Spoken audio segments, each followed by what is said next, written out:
Peter Schweizer is the author of Extortion: How Politicians Extract Your Money, Buy Votes, and Line Their Own Pockets. Welcome, Peter.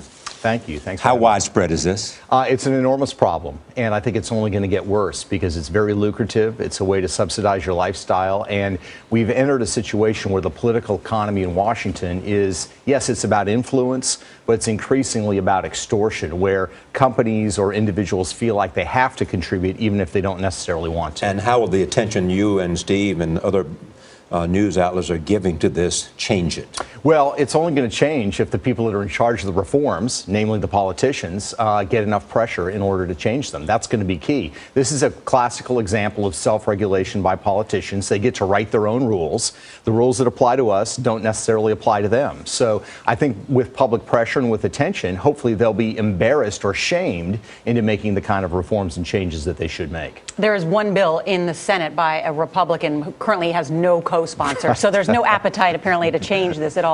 Let's talk about what these leadership PACs are, political action committees. Who can donate to them?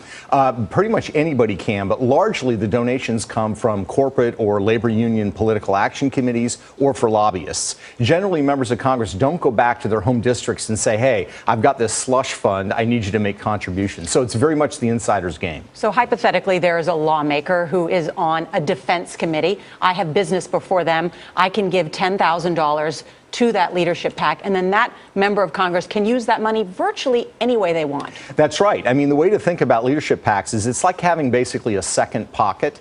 The first pocket you have is your regular campaign funds. Which is highly regulated. Yeah, absolutely. Very highly regulated. Can't use it for personal use. They get dinged on that. Jesse Jackson Jr. actually went to jail specifically on that charge. But had he had a leadership PAC, yes, you can float it to a lot more of personal expenses and sort of wide definition. And again, they get to set the rules. It's like us working for a company and we get to tell basically the corporation, don't worry about what I'm submitting for my expenses. You can trust me. That's basically what we're doing with politicians. You suggest that somehow Washington politics is like professional wrestling in this kind of PAC.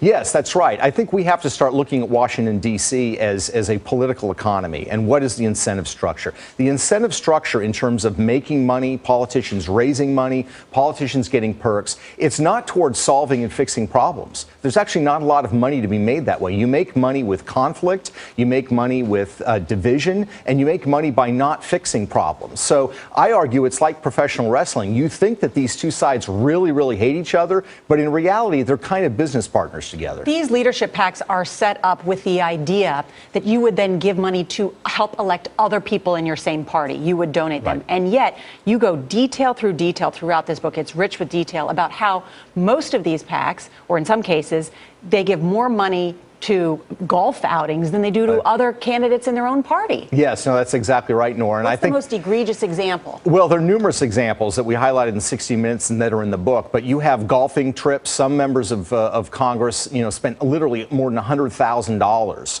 playing golf, and they give a much smaller portion to other candidates. You have individuals, a congressman from Michigan, who actually spent more on limousine service for himself than he did in giving money to his colleagues. So this is a slush fund. It's not doing what it's supposed to do, which is help fellow members of Congress. That's why I think we need to have serious reforms. And people need to recognize that what's happening in Washington is not so much just that individuals on the outside are trying to influence members of Congress. That happens. It's also members of Congress are looking for opportunities to leverage their position to extract money and extract wealth from individuals who maybe don't want to give but feel like they have to because they don't have a choice. Peter Schweizer, thank you.